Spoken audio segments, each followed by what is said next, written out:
Bismillahirrahmanirrahim. Assalamualaikum warahmatullahi wabarakatuh. Perkenalkan, nama saya Sinar, jurusan Pendidikan Agama Islam, program Pasca Sarjana Institut Agama Islam Negeri Parepare. Di sini saya akan menjelaskan materi tentang model desain Ditch and Carry oleh dosen pengampu Dr. Usman Nur MPD. Jadi saya di sini berasal dari kelompok 1 yang akan membahas tentang model desain Ditch and Carry. Jadi langsung saja saya akan membahas tentang rumusan masalah. Jadi rumusan masalah dari materi ini ada 2. Yang pertama, bagaimana langkah-langkah dalam model desain pembelajaran Ditch and Carry. Dan yang kedua, apa kelebihan dan kekurangan dari model desain Ditch dan Carry. Nah, kemudian tujuan dari pembahasan ini yaitu untuk mengetahui langkah-langkah dalam model desain pembelajaran Ditch and Carry dan untuk mengetahui kelebihan dan kekurangan dari model desain Ditch and Carry. Jadi di sini kita akan membahas yang pertama langkah-langkah, kemudian kelemahan dan kekurangannya. Kemudian sebelum memasuki pembahasan itu, maka kita akan mengetahui terlebih dahulu sejarah singkat model desain pembelajaran Ditch and Carry. Nah, sejarah singkat model desain ini dari Walter Ditch adalah lulusan dari Free Seton dan menerima gelar PhD dari Penn State University dalam bidang psikologi pendidikan. Walter Ditch pernah belajar bersama Robert Gagne dan sangat dipengaruhi oleh karya Gagne, khususnya The Condition of Learning yang diterbitkan pada tahun 1965 bersama dengan mahasiswa pasca sarjana yang bernama Lou Carey. Walter Ditch kemudian menulis buku The Systematic Design of Introduction yang diterbitkan pada tahun 1978. Dalam penulisan buku ini, suami Lou yang bernama James bergabung untuk membantu menulis buku ini. James memiliki keahlian di bidang teknologi pendidikan dan teknologi media baru. Ditch, Carey, dan James bersama-sama mengembangkan model desain pembelajaran yang digambarkan sebagai pendekatan sistem model. Hasil pengembangan ini disajikan dalam buku The Systematic Design of Introduction. Model yang dikembangkan dikenal dengan model Ditch and Carry. Nah, itu adalah sejarah dari model desain Ditch and Carry. Kemudian kita masuk kepada langkah-langkah model desain pembelajaran Ditch and Carry. Nah, berikut adalah tahapan-tahapan model desain pembelajaran Ditch and Carry yang disaringkan dari tulisan Muhammad Khatib pada tahun 2015. Yang pertama adalah mengidentifikasi tujuan pembelajaran, yaitu identifying goals. Nah, yang kedua melakukan analisis pembelajaran atau conducting instructional analysis. Yang ketiga, menganalisis karakteristik siswa dan konteks pembelajaran, identifying entry behaviors and learning characteristics. Yang keempat, merumuskan tujuan pembelajaran khusus, yaitu reading performance objective.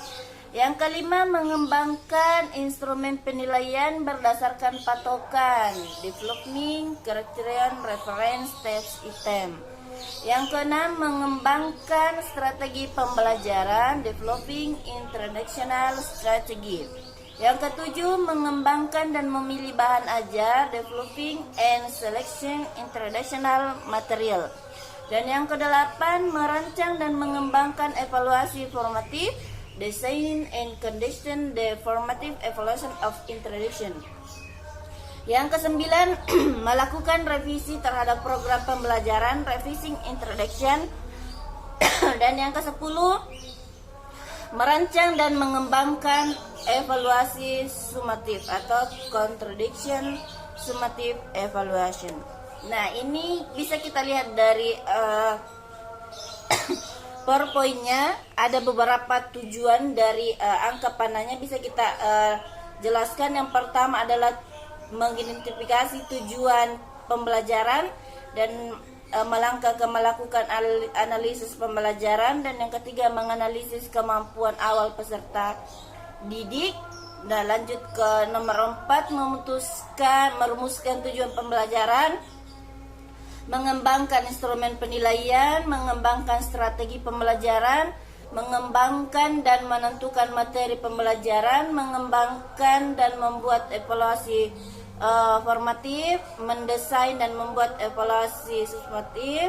Nah, ini adalah langkah-langkah yang bisa kita lihat bagaimana dari arah jarum panahnya ini bisa berurut. Nah, itu adalah langkah-langkah dari model desain Ditch and Kerin. Nah, lanjut kita masuk kepada kelebihan model desain pembelajaran Ditch and Kerin. Nah, kelebihan, kita membahas pertama kelebihan. Jadi yang pertama adalah setiap langkah jelas dan mudah diikuti. Tahapan-tahapan model ini merupakan tahapan logis sederhana. Artinya, desain ini merupakan arah dan cara berpikir dari kebanyakan orang untuk mencapai suatu tujuan atau program. Ya, itu kelebihan yang pertama. Dan yang kedua, teratur, efektif, dan efisien. Langkah-langkah yang dijelaskan tiap tahap akan menghindarkan desainer dari multitafsir, sehingga setiap desainer akan melewati urutan yang sama. Kemudian kelebihan yang ketiga, walaupun secara tahapan merupakan tahapan prosedur, akan tetapi pada model ini masih menyediakan ruang perbaikan, yaitu pada langkah yang ke-9. Nah, kemudian itu tadi kelebihan dari model desain Ditch and Kerin. Kita masuk kepada kelemahan model desain pembelajaran Ditch and Kerin. Nah, adapun kelemahan dari desain ini, yang pertama adalah desain ini merupakan desain prosedural. Artinya desain harus melewati tahapan-tahapan yang ditentukan, sehingga model desain pembelajaran Ditch and Kerin terkesan kaku karena setiap langkah telah ditentukan. Jadi kelemahan yang pertama ini adalah harus ditentukan terlebih dahulu model pembelajarannya. Jadi ini kelemahan yang pertama. Kemudian yang kedua, desain model ini merupakan desain yang matang. Artinya tidak menyediakan ruang untuk uji coba dan kegiatan revisi baru dilaksanakan setelah diadakan tes formatif. Nah, itu yang kedua. Yang ketiga, jika pembelajaran menggunakan basis internet dan model interaktif di mana guru tidak bertemu langsung dengan siswa-siswanya, kecuali interaksi dengan 1 atau 2 orang siswa, model ini akan mengalami kesulitan, terutama ketika harus menganalisis karakteristik siswa. Nah, ini termasuk dalam pembelajaran jarak jauh. Ya, ini guru dan siswa tidak bertatapan langsung, melainkan harus bertatap jarak jauh, ya. Nah, itu tadi kelemahan dari model desain Ditch and Kerin. Kemudian yang terakhir adalah kemungkinan penggunaan model desain pembelajaran Ditch and Kerin di Indonesia.